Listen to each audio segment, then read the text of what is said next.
అవినాష్ రెడ్డికి ఏప్రిల్ 8వ తేదీ భయం పట్టుకుందా? వైఎస్ వివేకానంద రెడ్డి హత్య కేసులో YS Avinash Reddy bail April 8వ తేదీన రద్దు కాబోతోందా?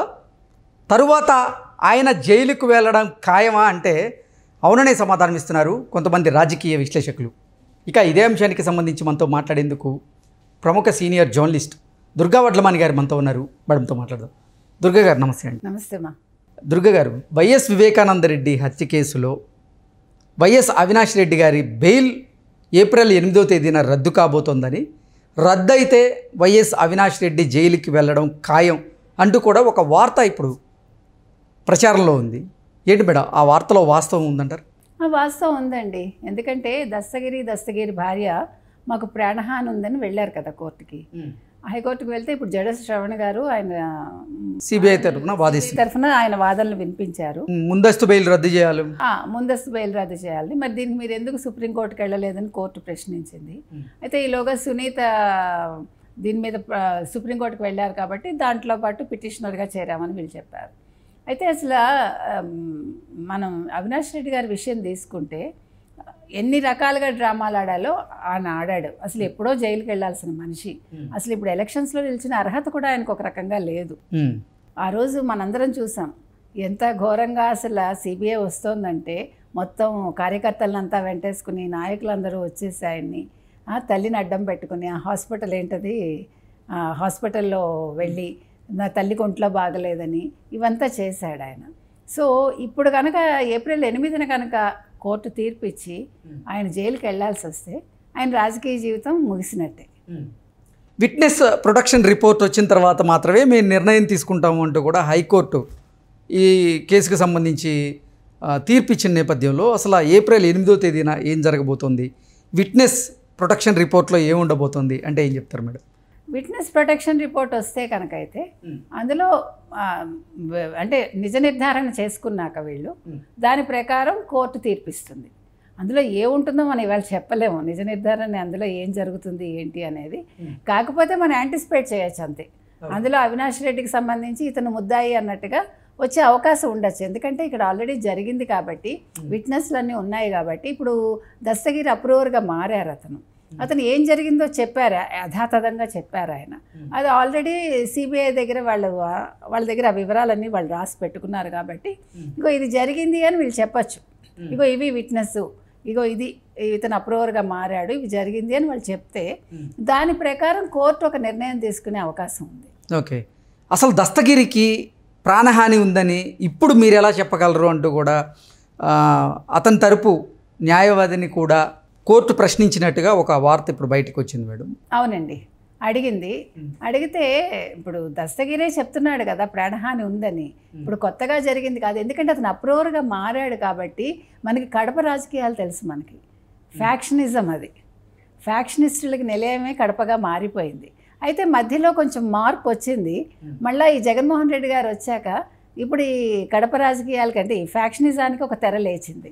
సో ఈ భయం ఉంటుంది. ఎందుకంటే మనకి ఆల్రెడీ సొంత బాబాయ్యనే గొడ్డల వేటితో చంపేసిన వాళ్ళు, అది ఎవరు చంపారో తర్వాత విషయం, వాళ్ళ కుటుంబంలోనే జరిగింది కదా.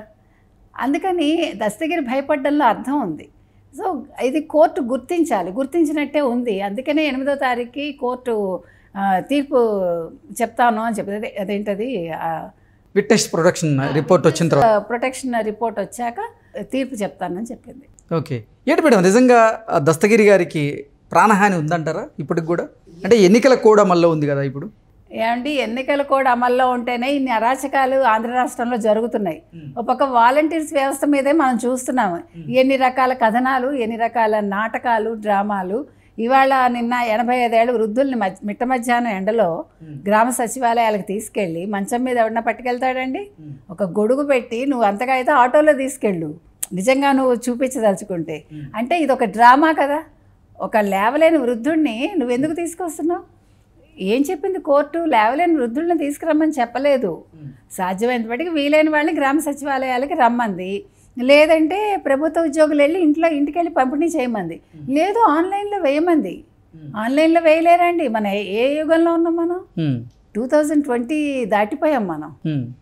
ఇంత అప్డేట్ అయ్యి మనం ఇంత టెక్నాలజీ ఇంత పెరిగాక జగన్మోహన్ రెడ్డికి తెలియదండి. అంటే ఇవన్నీ చేసిన వాళ్ళు, మనకి నిన్న మనం డ్రగ్స్ కంటైనర్ అంత పెద్దది వచ్చింది, ఆ కేసు ఏమైందో తెలియదు. ఓ పక్క ఎంతోమంది మీద ఎన్నో రకాల అరాచకాలు జరుగుతున్నాయి, ఎంతోమంది అమ్మాయిలు మిస్ అయ్యారు వాలంటీర్స్ వల్ల అని చెప్పారు. సరే, ఇవన్నీ నిజాలు అబద్ధాలు పక్కకి పెడితే ఇప్పుడు ఆంధ్రప్రదేశ్ అయితే చాలా అల్లకల్లోలంగానే ఉంది కదా రాజకీయంగా కానీ ఏ రకంగా చూసుకున్నా. మరి ఒక దస్తగిరి అనేవాడి ప్రాణానికి హాని ఉండకపోతే ఏం జరుగుతుందండి అక్కడ? సొంత బాబాయినే కాపాడుకోలేకపోయారు. ఇప్పుడు బాబాయ్తో కూడా ఉన్న వ్యక్తే కదా ఆ ఎర్రగంగిరెడ్డి కానీ దస్తగిరి కానీ. బాబాయ్ ప్రాణాన్ని కాపాడగలిగారు ఎవరైనా? పక్కనున్న వాళ్ళే పొడి చేశారు. సో ఎప్పుడు కూడా పక్కనున్న వాళ్ళే చేస్తారండి. కాబట్టి దస్తగిరి ప్రాణానికి డెఫినెట్గా హాని ఉంది. ఓకే, ఒకవేళ కనుక ఏప్రిల్ 8వ తేదీన వైఎస్ అవినాష్ రెడ్డి గారి బెయిల్ రద్దు అయితే తర్వాత సమీకరణాలు ఏ రకంగా ఉండబోతున్నాయి కడపలో అంటే ఏం చెప్తారు? ఇంకా సమీకరణాలు ఏముంది, వన్ వేనే. ఇప్పుడు ఏదో కొద్దో గొప్ప పోటీ ఉందని అనుకుంటున్నారు. ఇప్పుడు దాని మీదే కదా సొంత ఏంటి మేనమామే కదా అన్నాడు, ఏంటి అవినాష్ రెడ్డి మీద ఎందుకు నువ్వు చేస్తున్నావని. ఇక్కడ రెండు రకాలండి. ఇప్పుడు అవినాష్ రెడ్డిని ఎందుకు వ్యతిరేకిస్తున్నారు? ఆ రోజు వివేకానంద రెడ్డి ఏం చెప్పారండి అంటే, మన కుటుంబం, మన వైఎస్ జగన్మోహన్ అంటే ఈ రాజారెడ్డి కుటుంబంలో కూడా మీకు తెలుసు రెండు రకాలు ఉన్నాయి. సో మన ఫ్యామిలీ వాళ్ళే రాజకీయాల్లో ఉండాలి, పులివెందుల మనది, కావాలంటే జమ్మల మడక్కి మీరు అవినాష్ని పంపించండి, బికాజ్ బ్లడ్ వేరే కాబట్టి. మీకు అర్థమైంది కదా, అది వాళ్ళలో ఉంది అది. అందుకని ఒకవేళ అవినాష్ రెడ్డి కనుక జైలుకి వెళ్తే ఈవిడికి నల్లేరు మీద నడకే. ఎవరికి? షర్మిల గారికి గెలవడం ఖాయం అంటారు. ఖాయం. అంటే అసలు గతంలో వివేకానంద రెడ్డి హత్య కేసులో ఈటీగా ఉన్నటువంటి అవినాష్ రెడ్డి గారిని సిబిఐ అధికారులు అరెస్ట్ చేయడానికి వచ్చినప్పుడే రకరకాల డ్రామాలు జరిగినాయి, శాంతి భద్రతలకు విఘాతం కలిగే అవకాశం ఉంది అంటూ కూడా ఆ జిల్లాకు సంబంధించినటువంటి ఎస్పీ కూడా ఈ సిబిఐ వారిని ఆపినటువంటి నేపథ్యంలో ఇప్పుడు గనక బెయిల్ రద్దు అయితే పరిస్థితి ఎలా ఉండబోతోంది?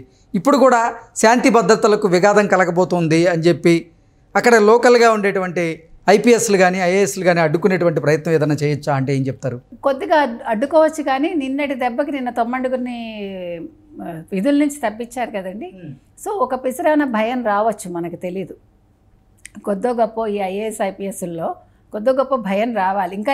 ఇప్పుడు ఇంకా 22 మందిది లిస్ట్ ఉంది. ఇప్పుడు పురంధేశ్వరి గారు కూడా ఇచ్చారు అని మనకు ఒక వార్త వచ్చింది. సో 30 మంది వరకు వేటు పడుతుంది. వేటు పడినప్పుడు డెఫినెట్గా వాళ్ళలో కొంచెమైనా భయం ఉండాలి కదా. ఇప్పుడు ఎవరైతే అనుకూలంగా ఉన్నారో వీళ్ళందరూ బయటకు వచ్చేసారు అనుకోండి, కరెక్ట్గా ఈ టైంలో ఇది జరగటం అనేది చాలా గొప్ప విషయం, అంటే చెప్పుకోదగ్గ పరిణామం ఇది.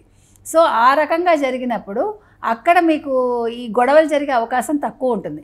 ఇప్పుడు వడ్డించేవాడు మనవాడైతేనే కదా సమస్య. ఇక్కడ వడ్డించేవాడు మనవాడు ఉండడప్పుడు ఎవరో వస్తారు కొత్త వాళ్ళు అర్థం చేసుకుని ఇదంతా జరిగేలోపు ఎలక్షన్స్ అయిపోతాయి. సో ఈ గొడవలు జరగడానికి ఆస్కారం తక్కువ ఉంటుంది అప్పుడు. అందుకని ముందు ఇప్పుడు వీళ్ళందరినీ, ఇంకా ఉన్న వాళ్ళందరినీ, అంటే ప్రభుత్వానికి అనుకూలంగా ఉన్న ఈ ఆఫీసర్లు ఎవరైతే ఉన్నారో ఐజీలు కానీ who ever it is, police వ్యవస్థలో కానీ ఇటు ఐఏఎస్లో నిన్ననే మనం అనుకున్న సిఎస్ని కూడా మార్చాలని, సిఎస్ని డీజీపీని ఇంకా మిగతా ఆఫీసర్ని మార్చేస్తే